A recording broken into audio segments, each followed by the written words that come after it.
other shows we have for you to enjoy at myclassicradio.net. The Avengers was most certainly not a household name in South Africa prior to the radio series. With no national television service until 1976, the mechanism simply was not present in the country to show television programs to mass audiences. While many other countries reveled in the filmed adventures of John Steed and company, South Africa was not equipped to join in the fun. The series took Britain by storm and made a major impression in the American markets, being that greatest of rarities, a British series given a network transmission slot. However, as a filmed series, rather than a videotaped one, The Avengers was able to gain a modicum of exposure in South Africa through film rentals. Come and listen at myclassicradio.net. William Gargan stars as Barrie Craig, confidential investigator.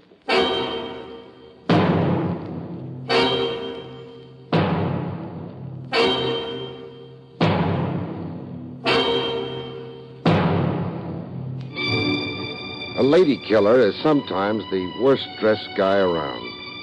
How much of a figure can he cut in prison dress?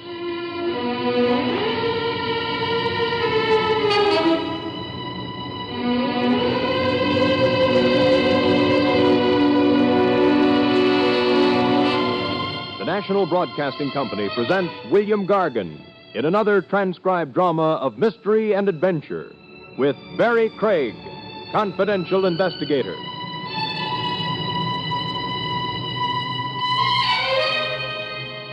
Craig speaking. You meet odd exhibits in the human jungle. Walk down any street, especially when the hour is late. The species that creep by night. Call them neurotic. Call them throwbacks to the time when man stalked his prey with a club. You meet them and the chill on your spine spells out the word danger. Got a match, Cap? Got a match. Only a device to stop you.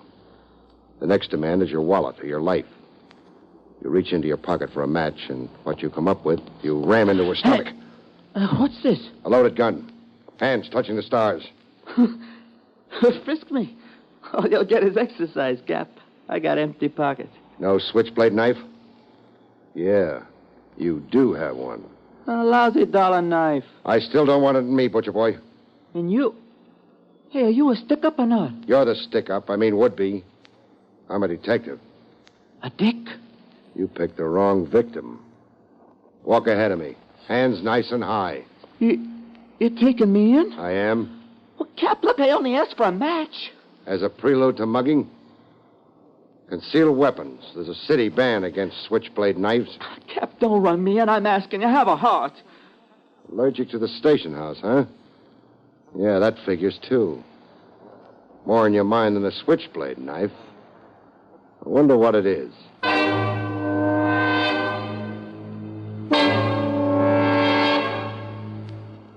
I learned more about the boy from a career cop named Kennedy, Sergeant Kennedy. Rough customer you brought in, Craig. On the surface. And on the inside. You're overrating a punk. What's his record? The usual. Petty theft, illegal entry, stolen cars, disorderly conduct, street fights. Meaning he served time. 1 year in a correctional institution for juvenile delinquents. What's his neighborhood gang called? The Tarantulas, the worst of the teenage mobs. Besides creeping by night, what does Spike Sanger do? He's enrolled in a vocational high school, course in repair mechanics. Father, mother, people? Father's dead, lives with his mother, Mrs. Stella Sanger. Mother's a factory worker. Sweat him, Kennedy. Find his breaking point. My hunch is you wrap up a lot of stuff currently indexed as unsolved crimes.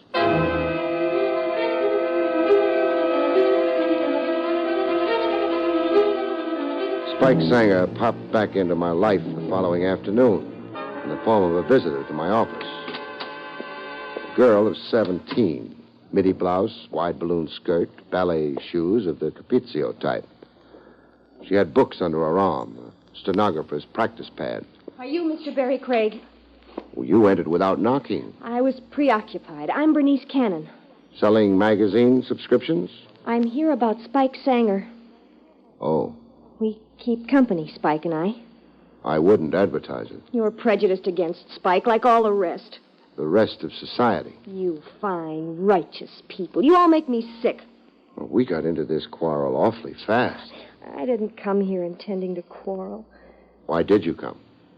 To beg you to help Spike, not persecute him, to ask you to think of him as a human being. You want me to withdraw my complaint? How can I accomplish anything with Spike if people like you arrest him on sight? Bernice, Yes, are you employed? part-time as a typist. I'm taking courses in stenography at a continuation school. I see. I'm told Spike's enrolled in a vocational high school. Whose idea was that? Mine. It was a bargain we made. If we were going to keep company, then he was... I'll think it over. And then maybe I'll intercede for your boyfriend. I'll see if I can help him. How long have you known Spike Sanger? All my life. Where I was born, Spike was the baby next door.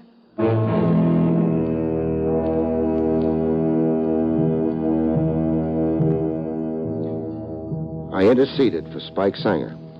The district attorney yawned listening to me and then brushed me out of his office. An hour later, Sergeant Kennedy explained my failure to me. There's something the DA couldn't tell you. What? What's officially developed with Spike Sanger. We sweated the boy like you advised. We found his breaking point. What did he confess to? Armed robbery and murder. You're shocked, huh, Craig? Yes, I am. Give me the details, Kennedy. Well, 1 month ago in the lower Bronx, a masked gunman stuck up the cashier of a loan association. The cashier was partly deaf, wore a hearing aid normally. But at the moment, it was turned off. He was eating his lunch. So he was slow to comply, slow getting over to the cash drawer. The gunman interpreted this as defiance. Bang! Shot the cashier dead. Haul amounted to over $8,000, currency and coin. And Spike Sanger confessed to this crime? Spelled out every detail for us, practically reenacted it for us. Well, the story's been in the newspapers. Every detail of the crime is common public knowledge. Spike Sanger knew stuff that never appeared in the press, Craig. Like? Like the exact amount of money in the cash drawer. The press mistakenly estimated it around $6,000. We never corrected them. How much did Spike Sanger say? A few bucks shy of $8,500. That figure was only known to the loan association management, to the insurance company involved, and to the DA's office. I want to see Spike Sanger, Kennedy.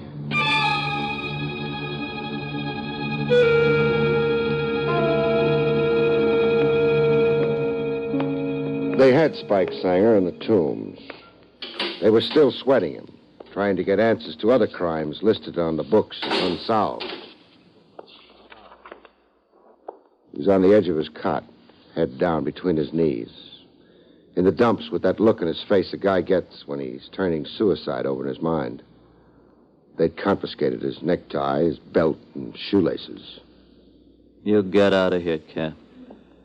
You branded yourself a killer, I'm told. Yeah. And I'm your arrest. Pick up your medal at the front desk, hero.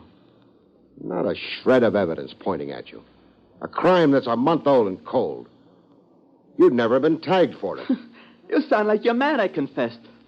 Self-protection is human nature, even among punks. It's unnatural to beg for electrocution. So I'm a freak. Cap, get out of here. Soon. I frisked you the other night. You were flat broke, not a red cent. Not even a whole cigarette on you. You were snitching butts from the gutter. Oh, now you're going to make poverty a crime, huh? What happened to the $8,500 you grabbed from the loan association till? What happened? I blew it in. Where? Here and there. Broads, gin mills. I played some pool. I bet on the fights. Went down to the racetrack. A pigeon has wings, so is money. You claim to have spent $8,500 in one short month? Listen, I've been 17 years dreaming of one big binge, so I had it. Now, Cap, will you get out of here? How's your confession going to sit with Bernice Cannon? Bernice. She loves you. Love? What's that? How's your confession going to sit with your mother? My mom. She's ahead. My confession puts her ahead. I've been bumming $8 a week from her, money for smokes and the movies. Get out of here, will you? I want you to get out of here.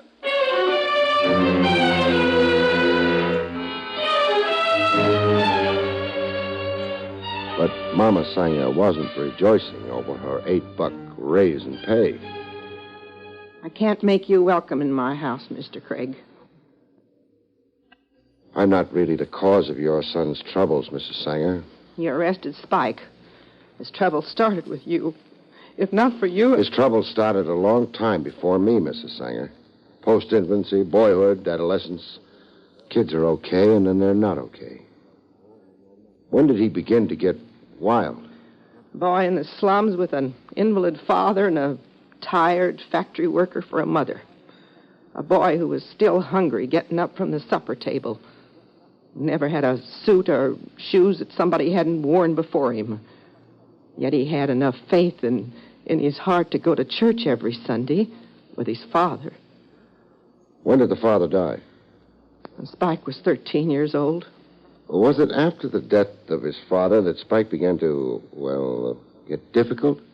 Get into scrapes? Oh, I don't know when or what. Live in a neighborhood like this. Drunks sleeping on the stoops and in the halls. A saloon on every corner. Filth, broken plumbing, vermin. Do you expect boys to grow up into angels? No, you can't expect... Well, do you think Spike is guilty of the crime of murder? My son is wild, but he's not vicious. He could never kill another human being. He's confessed that he has. Oh, a boy tells stories. A boy tells stories to make himself great. Murderers are great people. The newspapers make them famous.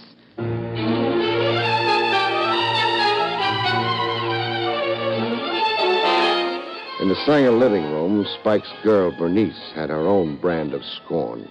The miracle to me is that Spike didn't confess to assassinating McKinley or sinking the Titanic. Do you think he lied in his confession? I know. Elaborate on that. The day of the holdup in that loan association. The day and the time. Could Spike be there and be with me, too? You're saying he was with you? And 20 miles away from New York. We were hiking in Palisades Park. We had a cookout, frankfurters and toasted English muffins. We picnicked all day. That's your alibi for Spike? Go ahead. Be cynical. Mistrust everybody. You love him. You'd naturally try to save him. No, Mr. Craig. No? If Spike was a murderer, I couldn't love him. Why would Spike confess to a crime he's innocent of? He's bitter. He's disturbed. I don't know. I'm not a doctor. Where could Spike have picked up certain hidden details of the Loan Association stick-up? Facts about it that never were accurately reported in the newspapers. How? Gossip? Talk on the streets? Somebody boasting in a beer saloon where Spike was with his friends? Something somebody else told him? Tell me this. Is there some man somewhere that Spike likes or admires, an older man? Yeah, there is. Who? Mr. Milton. He's the school psychologist in Spike's vocational high school. Mr. Milton. Spike respects him. But why? Just feeling my way. What if it turns out that Spike is guilty, as per his confession? I'll cry for a long time, Mr. Craig. And then I'll never in my life cry again. Is there something I can do to help Spike? Yes, there is. First, go down to the Legal Aid Society. Take Mrs. Sanger along. Tell them about Spike and solicit their legal help. Then give them an affidavit of that time alibi you claim for your boyfriend. I'll do that. And do this. That street gang Spike hangs out with. The tarantulas. Drop a hint here and there. Let the word circulate on the grapevine that Spike deliberately confessed falsely. That Spike deliberately... For the headlines, the notoriety. That he has a way out and isn't really worried. He's got a time alibi covering the murder day. And get this rumor going. That Spike knows everything there is to know about the murder of that cashier. Everything there is to know, meaning he knows who the real murderer is. That's the inference I want somebody to draw. Draw the inference and get a little panicky enough to make some open move.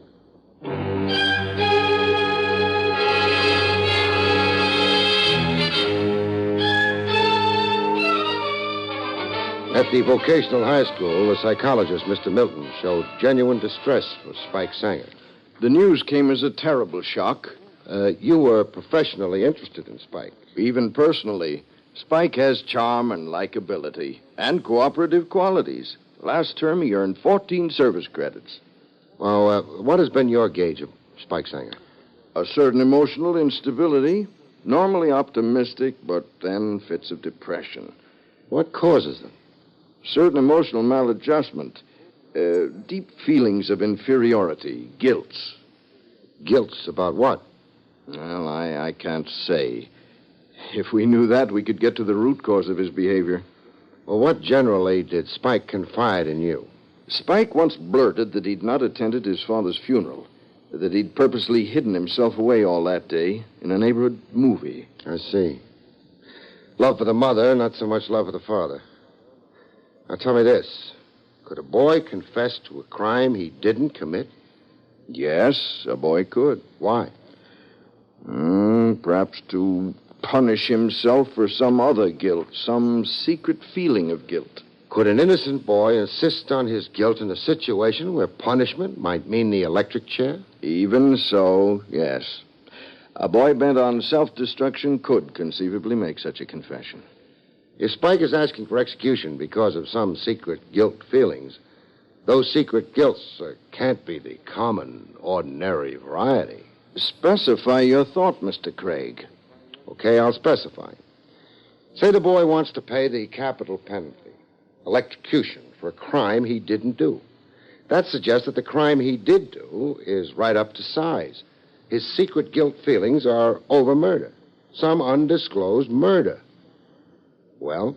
It's never as simple as that, Mr. Craig. Why not? Spike Sanger may feel secret guilt about some undisclosed murder, but that murder need not be actual. It can be imagined. It can be hallucinatory. He thinks he's guilty of it, but he's not. Yes.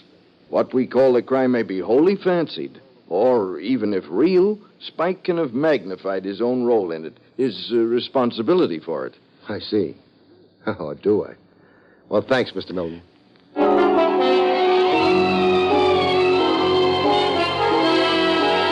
Bernice Cannon reported her success with the tarantula gang Grapevine to me. We met in a remote place, a wharf that looked over the Hudson River. It feels kind of funny being so clandestine, so furtive. Try to flush out a killer, you take risks. I don't want you spotted working with me. I don't want you hurt. Now, what's the story? I have definite progress to report. Well, tell me. I dropped hints, as you told me to, about Spike's confession being false and how Spike knew every detail there was to that happening. The robbery and murder. Well, I spent one evening in a social club the tarantulas keep up. A horrid, dingy cellar. I didn't even have to broach the subject or be clever. The boys were buzzing with it, huh? Yeah. Well, go on. Well, last night I was approached on my street by a fellow known as Lou Lennox. Lennox is older. He's at least 24. But he's around teenagers. A smooth person with slits for eyes. A nervous twitch here in his cheeks. Constant twitch, once a minute. Holds your eyes. You're fascinated. Symptoms of a drug eater, I'd say. That figures, too. Armed robbery, wanton murder, and narcotics. Now, go on. Lennox played up to me. Every male trick of charm and insinuation. How pretty I was and my figure. Why wasn't I in show business? Then he began talking about Spike. As artfully as he could, but so obviously. He pumped me for details, and all that time, that awful twitch. Lennox showed anxiety? Yes. If ever I've seen a man deep down afraid. He asked me for a date. Pretended he was falling for me. He wants from you all that Spike knows about the Loan Association murder. Lennox figures a date and a few drinks will loosen you up. It's to be tonight. Lennox has a car. He'll be outside my house. Mm-hmm. I'll keep the date.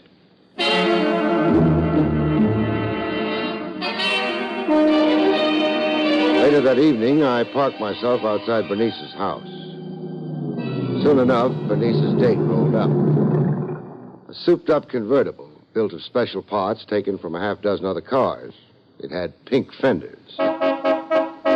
Lennox had his horn going, signaling for Bernice to come down. I went to join him. Move over, Lennox. I'll take the wheel. Who are you? What does my gun suggest? A hood or a cop? The cop. Bernice isn't disposed for fun tonight, but I am. Fun? Fun with you. We're going to hole up somewhere and play charades. Play charades? I'm going to tell you about a loan association office in the lower Bronx and a deaf cashier who wore a hearing aid. And then, from the material I supply, you're going to tell me who done it.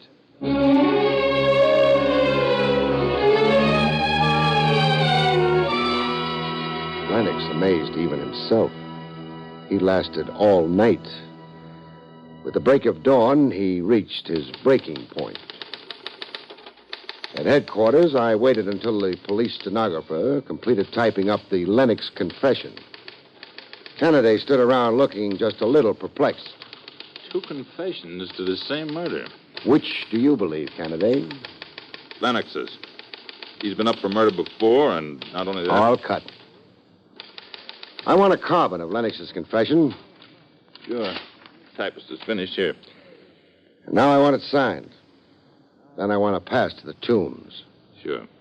Sure thing.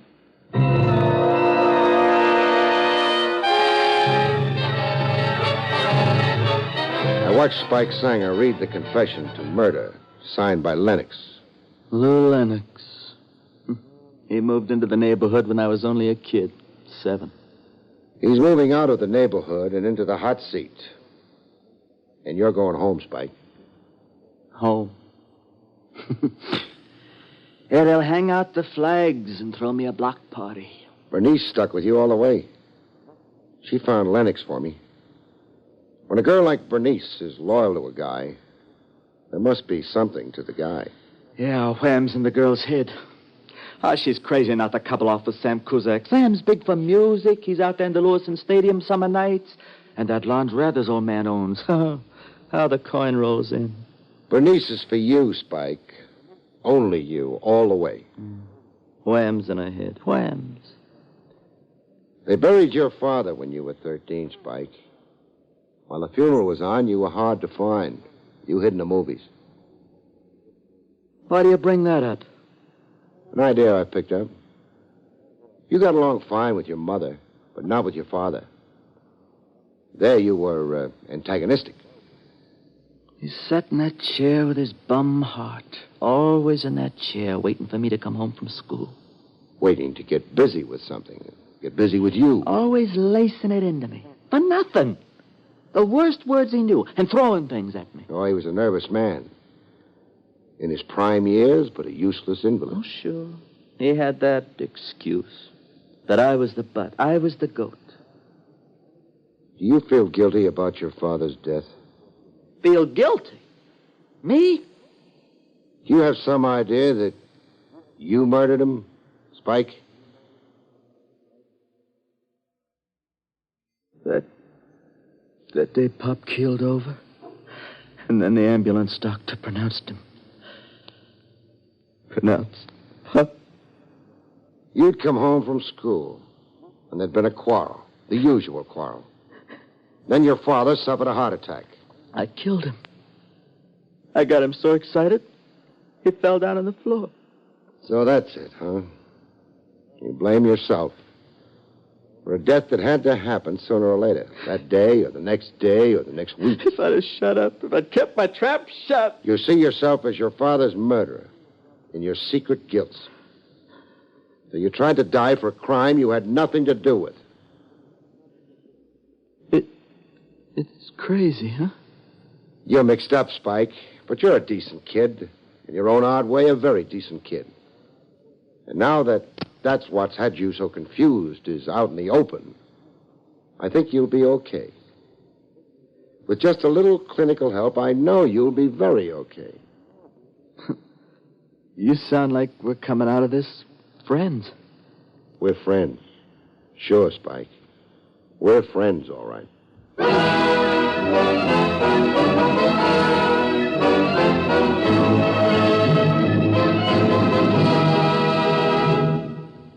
You've been listening to William Gargan in another exciting transcribed mystery drama from the adventures of Barrie Craig, confidential investigator. Tonight's story, Confession of Murder, was written by John Robert.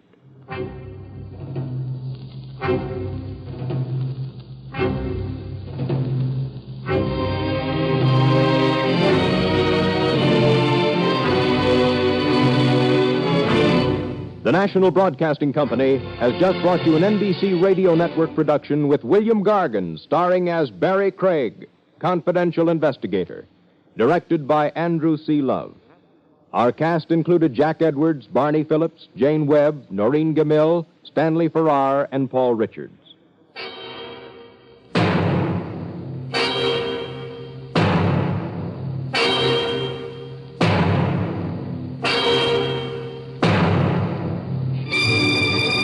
Convicts tell their true life stories on The Loser tonight over most NBC radio stations.